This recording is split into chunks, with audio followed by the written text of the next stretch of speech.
gentleman from Arkansas, and I thank all the members of the House Energy Action Team for coming to the floor tonight and communicating with the American people about the American energy renaissance.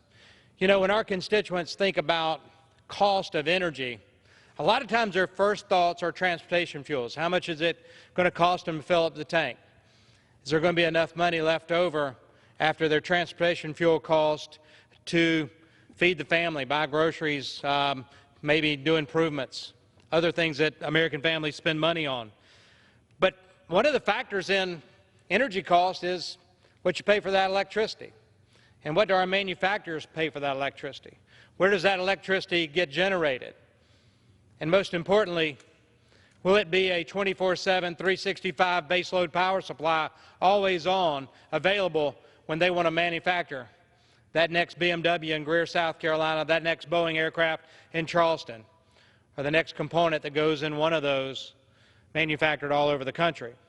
We take for granted in this nation that we do have a 24/7 baseload, 365, always-on baseload power supply.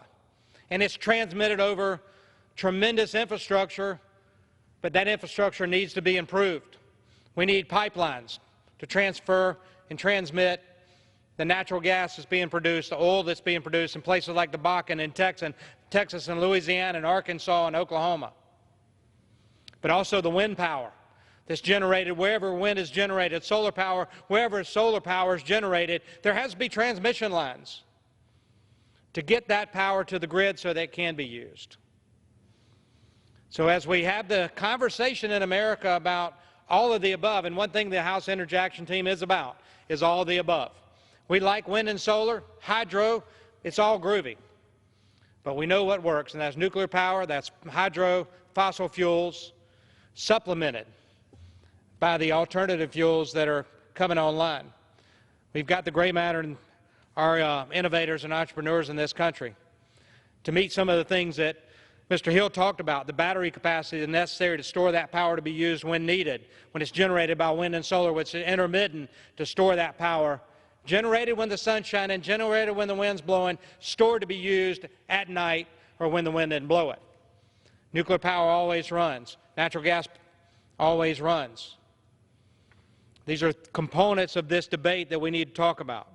So, Madam Speaker, I appreciate members of the House Energy Action Team coming to the floor and talking with America with so much passion about American energy to meet the needs of our constituents, but at an affordable price that helps our constituents meet their budgets.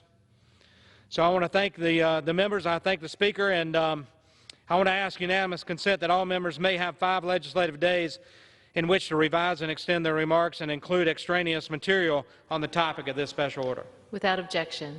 Well, with that, I appreciate the opportunity for this special order, and I yield back the time.